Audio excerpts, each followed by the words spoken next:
எல்லாருக்கும் வணக்கம். First of all first நன்றி சொல்ல வேண்டியது producers Mary sir, Krishna sir and Aravind sir and Murali. Because இவங்கனால தான் நான் இந்த ப்ராஜெக்ட்குள்ளே வந்திருக்கேன். என்னோட கதாபாத்திரத்தோட பேர் வந்து பத்மாவதி. இவங்க வந்து வேற ஒரு எராலேருந்து வராங்க. இவங்களோட பெர்ஸ்பெக்டிவ்லேருந்து தான் இந்த படம் ஆரம்பிக்குது. ஸோ இவங்க வழியாக ஜிடி நாயுடு அவர்களோட கதையை வந்து இவங்க ஓப்பன் பண்ணுறாங்க. எனக்கு வந்து இந்த படத்துல எப்படியாவது ஒரு ரோல் பண்ணணும்னு ரொம்ப நாள் ஆசை. ஏன்னா எனக்கு நிறைய ஃப்ரெண்ட்ஸ் இருக்காங்க கோயம்புத்தூர்ல. எங்க அண்ணா கோயம்புத்தூர்ல படிச்சாரு. ஸோ ஜிடி நாயுடு மியூசியம் போயிருக்காங்க. இந்த மாதிரி நிறைய விஷயம் கேள்விப்பட்டிருக்கேன். பட் அதை தவிர்த்து எனக்கு டீட்டெயில்டா அவரை பத்தி எதுவும் தெரியாது. ஸோ இந்த படம் மூலமா நான் நிறைய கத்துக்கிட்டேன் அவரை பத்தி. எப்படிப்பட்ட ஒரு இன்னோவேட்டர் அவர் என்ன. So it's been pleasure working in this project. And இன்னும் ஆக்சுவலி இந்த படத்துல ஒரு சில விஷயங்கள் தெரியும், ஆனா அதை தாண்டி இன்னும் தெரியணும்னு ஆசையா இருக்கு அவரை பத்தி. ஸோ எல்லாரும் August 7th தியேட்டர்ல வந்து பாருங்க. கண்டிப்பா நீங்க எல்லாருமே வந்து be mind blown. Hi you will be like, oh my God, இது என்ன இப்படி எல்லாம் பண்ணியிருக்காரு அந்த மாதிரி உங்களுக்கு தோணும். So thank you everyone for making this magnificent movie and bringing it to the people, and watch it in the theater on August 7th. Thank you. எங்க படத்தை சப்போர்ட் பண்ணதுக்கு, நீங்க இங்க வந்திருக்கிறதுக்கு ரொம்ப நன்றி. அண்ட் ரங்கநாயகி, நான் பண்ண கதாபாத்திரத்துல இது ஒரு வேறுபட்ட கதாபாத்திரம். நான் வந்து எல்லா ப்ரெஸ் மீட்லயும் இதுதான் சொல்றேன். அந்த மாதிரி சேலஞ்சிங்கான கேரக்டர்ஸ் தான் எனக்கு வருது.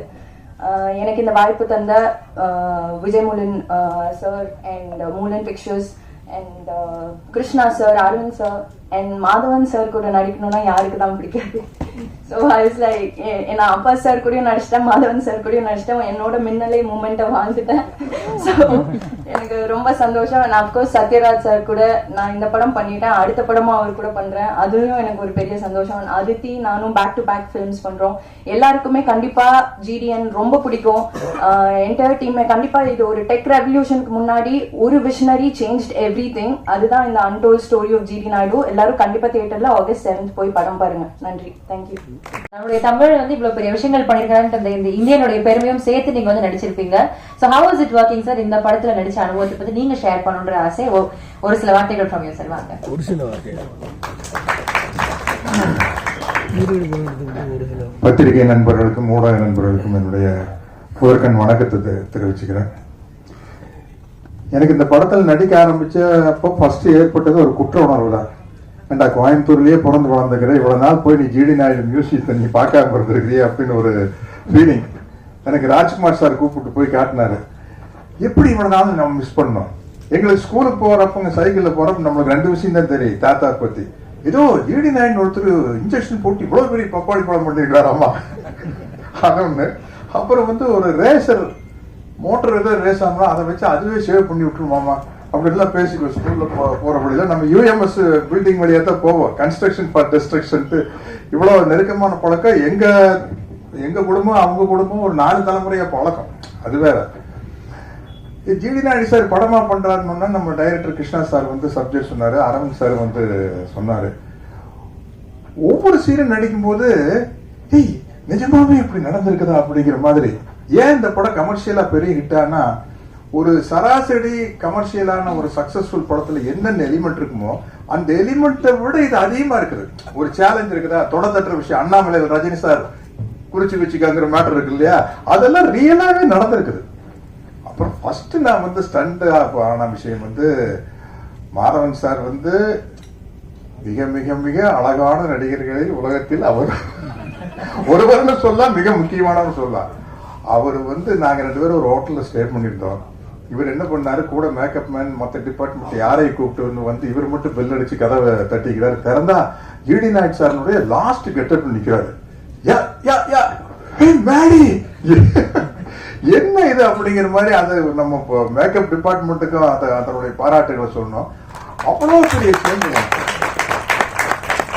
அவ்வளவு டெடிகேட்டடா. அப்புறம் அடுத்த நாள் ஷூட்டிங் போகையில நம்மளுக்கு வந்து உள்ளுக்குள்ள ஒரு சேலஞ்சு. ஏன்னா நம்ம கோயம்புத்தூர்காரன், நம்ம கோயம்புத்தூர் ஸ்லாங் நம்மளால என்ன பண்றதுன்னு பாத்துடலாம், மேல எப்படி பேசுறான்னு பாத்துலாம்னா கரெக்டா ஏனுங்க நாங்கிற சொல்றவங்க அப்படி இதெல்லாம் நீ கேட்காமே நின்றுட்டு, ஐயோ இது என்ன இந்த ஆள் விட்டா நம்மளை கூட கோயம்புத்தூர் ஸ்லாங் நல்லா பேசிட்டு வர போறது அப்படிங்கிற மாதிரி ஒரு எக்ஸ்பீரியன்ஸ். அப்புறம் லைனா சொல்லிட்டு போலாம். அரவிந்த் சார் வந்து இதுக்காக எடுத்துக்கிட்ட மெனக்கெட்ட விஷயம் வந்து பெரிய விஷயம். அரவிந்த் சாருடைய ஒர்க்கு, ஜிடி நாயுடு சாருடைய பெருமையை சொல்லணும்னா தமிழ்நாட்டிலேயே பெரிய பாலத்துக்கு வந்து ஜிடி நாயுடு சார் பெருதை வச்சுக்கிறாங்க. கோயம்புத்தூர்ல, தமிழ்நாட்டிலேயே இல்ல சவுத் இந்தியாலயா? தமிழ்நாட்டுல உறுதி.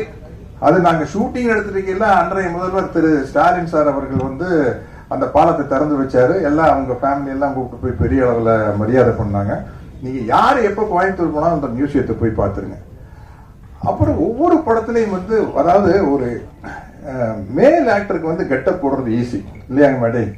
நம்ம தாடி வைக்கலாம், தாடி எடுக்கலாம், விக் அப்படி. பட் ஒரு லேடி ஆர்டிஸ்ட், அது எஸ்பெஷலி ஹீரோயினா இருந்துட்டு படத்துக்கு படம் ஒரு வேற மாதிரி கேரக்டர் பண்றது ரொம்ப கஷ்டம். அது துஷாரா விஜயன் சூப்பரா பண்ணிட்டு இருக்காங்க. நான் முதல்ல இருந்து பாக்குறேன். இப்ப அவங்களோட இன்னொரு படம் நடிக்கிறேன். அந்த படத்துக்கு இந்த படத்துக்கு கேரக்டருக்கு சம்பந்தமே இல்லை. நீங்க மேடம் நீங்க பாருங்க, ரங்கநாயகி வேற, அது வேற. ஆமா ஆமா ஆமா.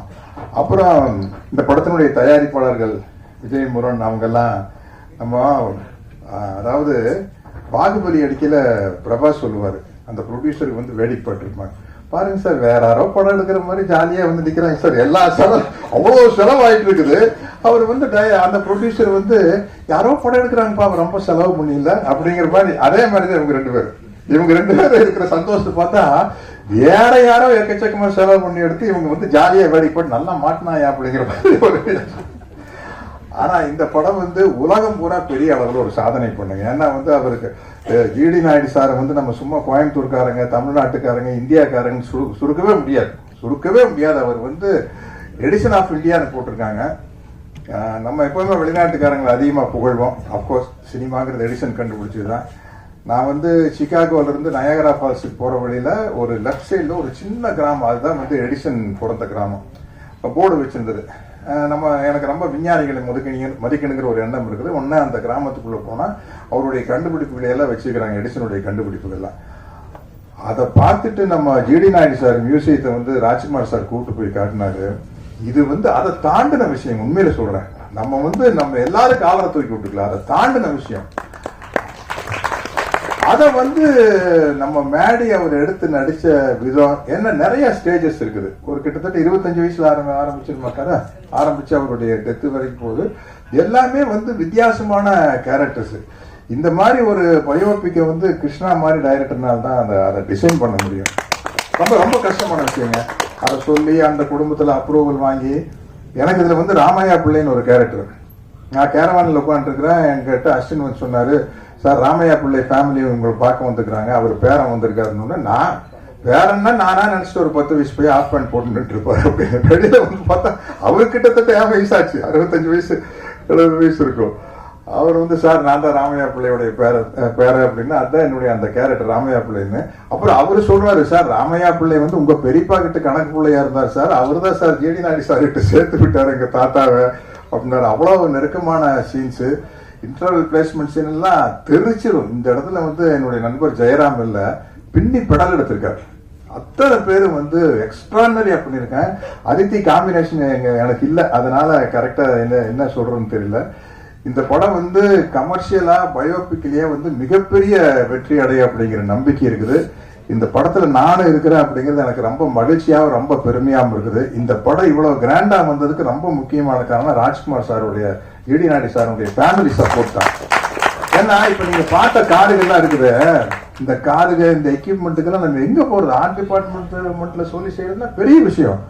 அந்த ஒரு ஆஸ்டின் ஒன்று பறந்து போங்க.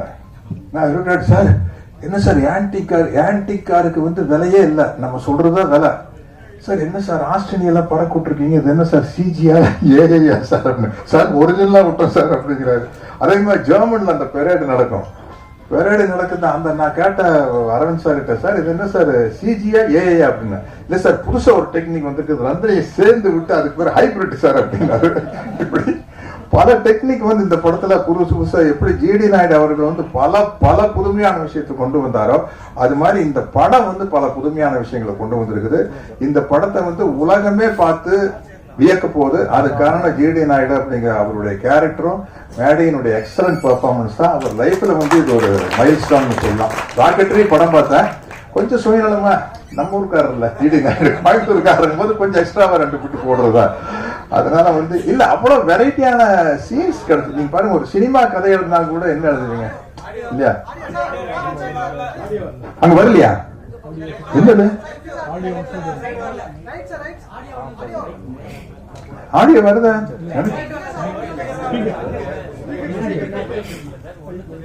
ஓஹோ அப்படியா, சரி சரி சரி சரி. அது அடுத்தது நம்ம முக்கியமான ஆளு மேடி பேசுறதுக்குள்ள கரெக்ட் பண்ணிடுவாங்க. இந்த படத்தை பார்க்கறதுக்காக நானும் வெயிட் பண்ணிட்டு இருக்கிறேன். மிகப்பெரிய வெற்றி அடையும். அனைவருக்கும் என்னுடைய வாழ்த்துக்களையும் நன்றிகளையும் கூறிக்கொண்டு விடைபெறுகிறேன். வணக்கம். இவ்வளோ பெரிய ஆர்டிஸ்ட் இங்கே இருக்கும்போது ஆக்சுவலி இந்த படத்தில் சின்ன ஒரு கேமியோ, எக்ஸ்டெண்டட் கேமியோன்னு சொல்லலாம், பட் வெரி இம்பார்ட்டன்ட் கேமியோ. அது Vijay முலன், who is the producer, அவரோட அப்பாவும் கொஞ்ச நாளாகவே நாங்கள் ஃப்ரெண்ட்ஸாக இருக்கோம். பட் இந்த ஒரு இதில் வந்து இந்த மாதிரி ஒரு கேரக்டர் இருக்குது, அது நீங்கள் பண்ணால் நல்லாயிருக்கும்னு கிருஷ்ணா அண்ட் அவங்க எல்லாம் பேசி டிசைட் பண்ணாங்க. நானும் கொஞ்ச நாள் யோசித்தேன். இந்த மாதிரி ஒரு கேரக்டர் ஆக்சுவலி அந்த கேரக்டரோட இம்பார்ட்டன்ஸ் அவ்வளோ பெருசு. ஸோ அது பண்ணுறதுக்கு ஒரு சர்டன் ஒரு தகுதி வேணும். ஒரு ஆஸ் அன் ஆக்டர் நான் ஒரு பயங்கரமான ஒரு ஃபிலிம் பஃப். ஸோ இந்த மாதிரி விஷயம் பண்ணும்போது அது பர்ஃபெக்டாக பண்ணலைன்னா சரியாக வராதுன்னு நினச்சி கொஞ்ச நாள் தயங்கினேன். பட் அதுக்கப்புறம் கன்வின்ஸ் பண்ணாங்க. அதுக்கப்புறம் நம்ம பண்ணிட்டோம். And I'm honoured. ஒரு சிங்கராக இல்லை, பட் ஒரு ஆக்டராக ஒரு நல்ல ஒரு இந்த மாதிரி ஒரு இம்பார்ட்டண்ட்டான ஒரு role with all these legends of cinema அவங்க கூட பண்ண முடிஞ்சதுன்னு ஒரு blessing. Thank you so much to Vijay and Mary sir and Satyaraj sir. The few scenes that we have is very special, so just to be in front of the camera with all of them, அவங்க கூட நடிக்க முடிஞ்சதுன்னு ஒரு ரொம்ப பெருமைப்படுறேன், especially in a film like this. And Rajkumar சாரும் அந்த ஃபேமிலியும் அதை பற்றியெல்லாம் சொல்லணும்னா நிறைய நேரம் பேசலாம். But thank you so much for having us in Coimbatore and taking care of all of us so well. Thank you so much.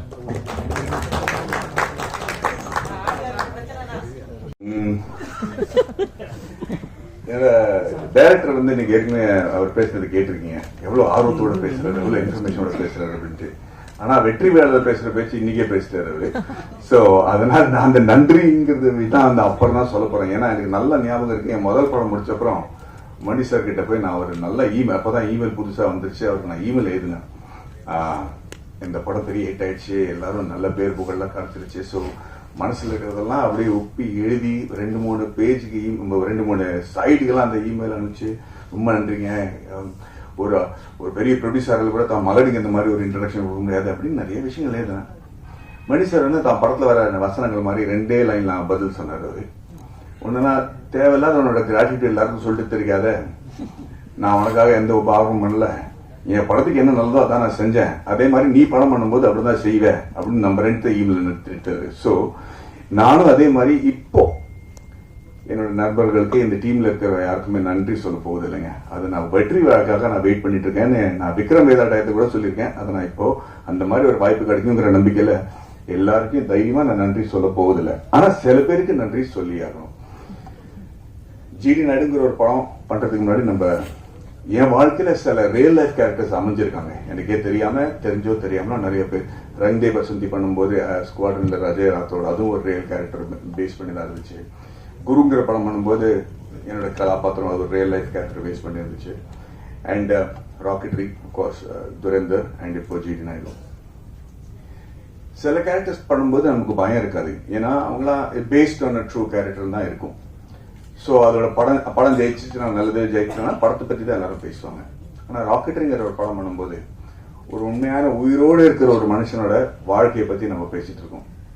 படத்தை நம்ம சரியாக எடுக்கலன்னு வச்சுக்கலாம், ஏற்கனவே இருக்கிற பிரச்சனைக்கு அது அதிகமான ஒரு பிரச்சனை ஆகிறதுக்கு வாய்ப்பு இருக்கு.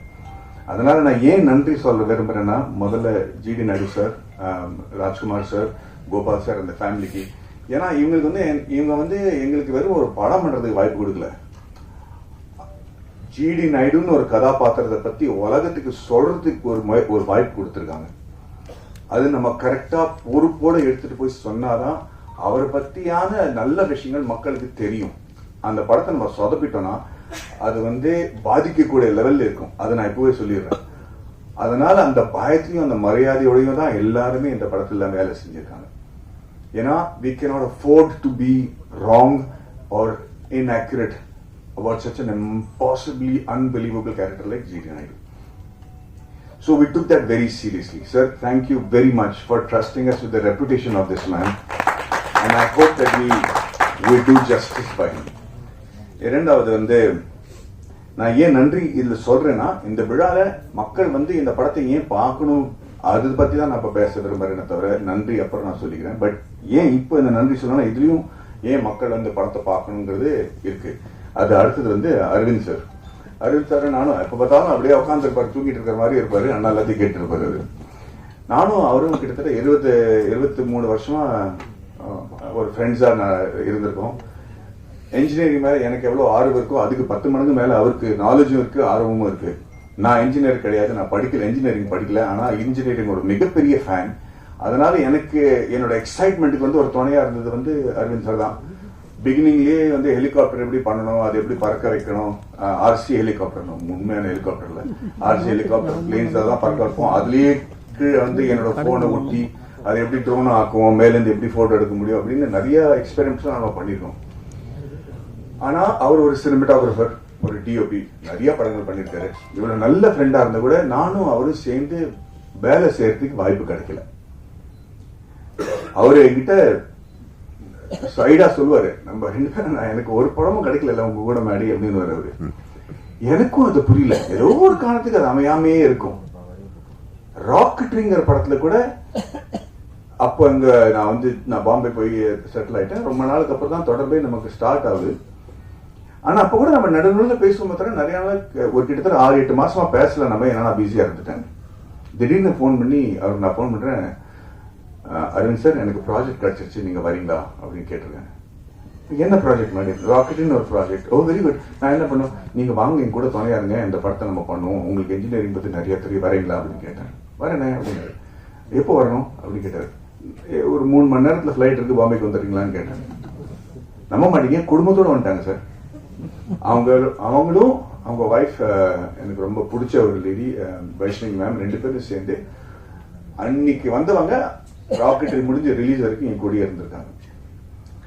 ஏன் சொல்ல வரேன்னா, இவர் வந்து இந்த சப்ஜெக்ட் கிட்ட கொண்டு வரும்போது எனக்கு வந்து இதுல ஒரு பயங்கரமான தத்துவம் இருக்கும் அப்படின்னு புரிஞ்சிருச்சு. ஏன்னா லேஸ்ல கொண்டு வர மாட்டாரு.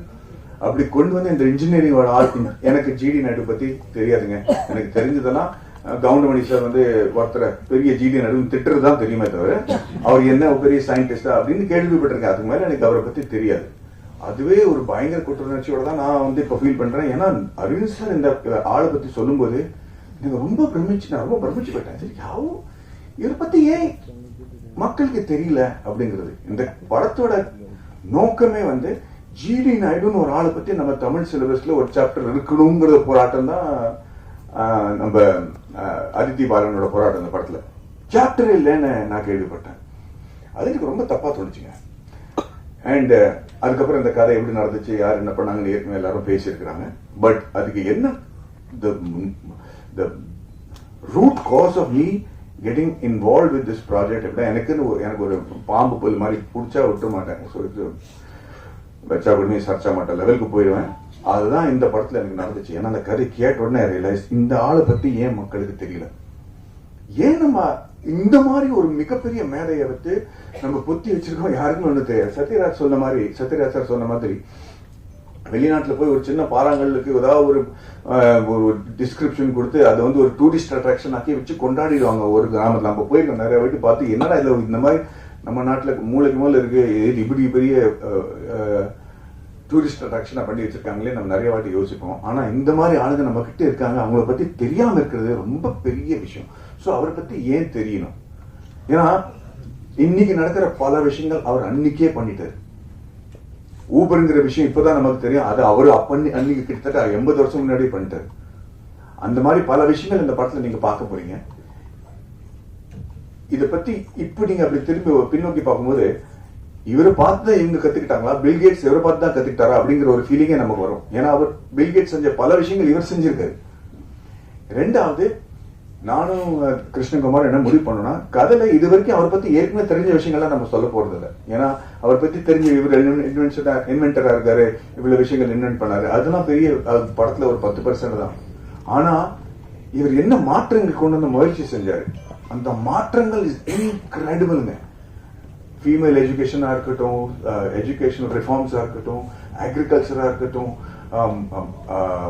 பாலிடெக்னிக்ங்கிற ஒரு வார்த்தை என்னன்னு இவராலதான் நமக்கு தெரியுது. பாலிட்டிக்கை இன்வென்ட் பண்றதே இவர் தான் ஒரு சுச்சுவேஷன். ஆக்சுவலி ஸோ அந்த மாதிரி இருக்கும்போது ஏன் இவரோட கதையை பொத்தி வச்சிருக்காங்கிறது எனக்கு புரியல. அண்ட் தென் முழு கதை கேட்கும் போது நான் மறந்துட்டேன். இன்னைக்கு இருக்கிற ஸ்டார்ட் அப்ஸ், இப்ப நிறைய பேர் நம்ம நாட்டுல சின்ன சின்ன லேடிஸ் எல்லாம் வந்து ஊர்காய் வித்து அப்பளம் பண்ணி வித்து பல லட்சம் ரூபாய் மாசத்துக்கு சம்பாதிக்கிறாங்க. Because they started their own enterprise. அது ஸ்டார்ட் பண்ணி ஒரு ப்ராடக்ட் இருக்கிறது மட்டும் இல்ல, அதை எப்படி பாதுகாப்பா வச்சுக்கிறது, அதோட கம்ப்ளைன்ஸ் என்ன, how to you start the company, how do you do the taxation, how do you do the compliance, quality control, இதெல்லாம் பண்ணி how do you start a bank account, how do you get this money in your account, how do you sell it online, இதெல்லாம் படிக்காதவங்க பண்ணிட்டு இருக்காங்க. and சத்தியமா சொல்றேன், they are earning in lakhs of rupees. But அவங்களோட அந்த ஊர்கா செய்யற திறமைக்கு தவிர இந்த ஆண்டர்பிரினர்ஷிப் எப்படி பாதுகாப்பா வச்சுக்கணும், எது இந்த கம்பெனி நம்ம கிட்ட யாரும் எடுத்துட்டு போக கூடாது, இந்த மாதிரி பல விஷயங்கள் இருக்கு இல்லையா, அதெல்லாம் அவர் அப்பவே செஞ்சு வச்சிருக்காரு. அண்ட் இன்னைக்கு ஜிடி நாயுடு நம்ம அன்னைக்கே கொண்டாடி இருந்தோம்னு வச்சுங்களேன். அன்னைக்கு வந்து முதல்ல வெள்ளைக்காரங்க வந்து அவங்களை ஸ்டாப் பண்ணாங்க, அவருக்கு கிடைக்கக்கூடிய மரியாதை கொடுக்கல, அவங்களுக்கு கிடைக்கக்கூடிய அவர் சக்சஸ்ஃபுல் ஆகுறதுக்காக நடுவில் நின்னாங்க.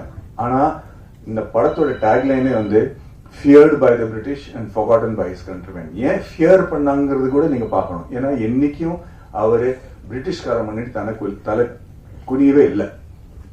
அவன் பிரிட்டிஷ்காரங்க ஜிடி நாயுடு பொறுத்த வரைக்கும் ஜெயிக்கவே முடியலைங்க. கடைசி வரைக்கும் அவங்க நாட்டை விட்டு ஓட்டுற வரைக்கும் அவங்களால ஜிடி நாயுடுக்கு ஒண்ணுமே செய்ய முடியல. ஆனா அதுக்கப்புறம் வந்த பிரச்சனை தான் இன்னும் வருத்தமா இருந்துச்சு. நம்ம ஆளுங்களே போட்டு அவரை ஸ்டாப் பண்ணிட்டாங்க. ஏன்னா அவர் இன்னைக்கு நம்ம ஸ்டாப் பண்ணலன்னு வச்சுக்கலாம், Coimbatore would be one of the biggest industrial hubs in the world. அந்த காலத்திலேயே ஒரு மிகப்பெரிய கம்பெனி கோயம்புத்தூருக்கு வந்து இன்னைக்கு கோயம்புத்தூரோட கதையை வேறையா இருந்திருக்கும், இந்தியாவோட கதையை வேறையா இருந்திருக்கும். அந்த காரணத்துக்காக தான் இந்த படம் பார்க்கறது இம்பார்ட்டன்ட்டுங்க. ஸோ ஐ எம் செகண்ட்லி ஒரு ரெண்டாவது நன்றி நான் சத்யராஜ் சார், ஜெயராமன் சார் ரெண்டு பேருக்கும் சொல்லணும். பிகாஸ் அவங்க ரெண்டு பேரும் மேலைங்க. ஒரு சின்ன குழந்தையோட ஆர்வம் எப்படி இருக்கும் தெரியுமா, ஒரு புதுசாக தான் பார்க்கும்போது, ஒரு ஜூக்கோ சர்க்கஸோ போகும்போது அந்த கண்ணில் ஒரு ஆர்வம் இருக்குல்ல, அதுக்கு மேல இருக்க ஆர்வத்தோடையும் எனர்ஜியோடையும் செட்ல வந்து என்னைக்குமே நம்ம இவ்வளவு பெரிய எக்ஸ்பீரியன்ஸ்ட் ஆர்டிஸ்டுங்க அப்படின்னு காட்டாம எல்லாருக்கும் ஒரு இடம் கொடுத்து, எந்த சீன்ல பக்கத்துல கம்முன்னு நிக்கணுமோ அந்த சீன்ல பக்கத்துல கம்முன்னு தான் நிக்கிறாங்க. ஒரு இந்த மாதிரி சீனியர் ஆர்டிஸ்டுக்கு அந்த மாதிரி ஒரு மெச்சூரிட்டி பார்த்தோன்னா நம்ம எல்லாருமே செட்ல புரிஞ்சுக்கிட்டோம். This is what commitment level means. So உங்க வயசுல கூட நான் இந்த மாதிரி கமிட்டடா இருக்கணுங்கிற ஒரு வேண்டிகளோட நான் உங்களுக்கு நன்றி சொல்றேன் sir. Yes, look at how young he is looking. He's giving a run for the money to all young actors. And Varghese மூலம் ரெண்டு பேரும் என்னோட ராக்கெட்ல ப்ரொடியூசரா இருந்தாங்க. இந்த படம் பண்ணும்போது பல வாட்டி எனக்கு வந்து நான் உள்ள போயிட்டுனா வெளியே வர முடியாதுன்னு எனக்கு தெரியும். ஆனா எனக்கு நம்பிக்கைன்னு ஒண்ணு கொடுக்கறதுக்கு ஏன் இல்லாம இருக்கிறதுக்கு காரணம் என்னன்னா, எனக்கு புரியல ஏன் இந்த ஆளை பத்தி யாருக்கும் தெரியல அப்படிங்கறது. நான் நிறைய ஆராய்ச்சி பண்ணிட்டு இருந்தேன், அதுக்கு டைம் ஆயிட்டு இருந்துச்சு. அண்ட் நிறைய வாட்டி நான் Vijay I you sure you want to to this film, I you sure you want to to this film அப்படின்னு கேட்டிருக்கேன். எனக்கு என் மேல எவ்வளவு நம்பிக்கை இல்லையோ அதை விட பல மடங்கு அதிக நம்பிக்கை விஜய்க்கு என் மேல இருந்திருக்கு. அதுக்காக ரொம்ப நன்றி விஜய். Thank you ma'am. என்னை பத்தி என்னையே வந்து கத்துக்க வச்சிட்டாரு. ஸோ ஐம் அண்ட் அதுக்கு காரணம் the reason I'm saying is, ஏன் இந்த படம் பண்ணக்கூடாதுன்னு நான் சொல்லிட்டு இருக்கிறதுக்கு காரணமே இதுதான். ஏன்னா ஏதோ ஒரு மனசுல நெடுக்கலா இருந்துச்சு, ஏன் why is people not talking about him, and I just couldn't find the reason. I just do not know why we didn't celebrate him, and that was making me very insecure. And finally podcast சொல்லிட்டு இருப்பார்ல நம்ம இயக்குனர், ஒரு he's become not just my director but a very close family மாதிரி. But படம் ஒத்துக்கிறதுக்கு காரணமே இந்த மாதிரி ஒரு பாட்காஸ்ட் தான். இந்த படத்தோட ஒரு சீனோட பாட்காஸ்ட் நான் ப்ளே பண்ணி காட்டணும்னு ஆசைப்படுறேன். இவரோட குரல்ல இவர் பண்ண சவுண்ட் எஃபெக்ட்ஸ் எல்லாரும் கேட்டுங்க.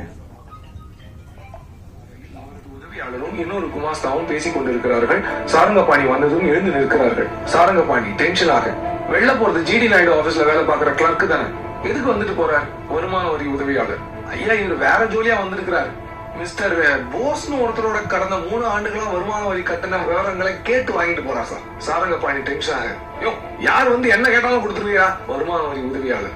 இல்லைங்க சார், அவர் போஸோட சரியான ஆவணங்களை எல்லாம் காமிச்சுட்டு தான் வாங்கிட்டு போறார் என்று அந்த ஆவணங்களை காண்பிக்கிறார். சாரங்கபாணியும் அவற்றை பார்க்கிறார். சாரங்கபாணி குழப்பத்துடன், அது சரி, ஆனா நாயுடு ஆபீஸ்ல இருந்து எதுக்கு போஸோட ஆவணங்களை வாங்கிட்டு போறா என்று அவர் கேட்க, மற்றவர்கள் புரியாமல் விழிக்க, வெளியே ஏதோ சலசலப்பு கேட்டு இவர்கள் வெளியே வராண்டாவுக்கு வருகிறார்கள். பியூன் ஓடி வருகிறார். பியூன் சாரங்கபாணியிடம், சார் ஒரு ஆள் நாயோட வந்து கலாட்டா பண்றாரு சார், நாயை உள்ள விட முடியாதுன்னா கேட்க மாட்டேங்கிறாங்க, எகத்தானமா பேசுறாரு சார் என்று சொல்ல சாரங்கபாணி வெளியே பார்க்கிறார். அங்கே ராஜபாளையம் நாட்டு நாய் ஒன்றுடன் ராமையா பிள்ளை. நாய் மற்றவர்களை பார்த்து குறைத்தபடி இருக்க அதன் பிடியை விடாமல் இருக்கிறார் ராமையா பிள்ளை.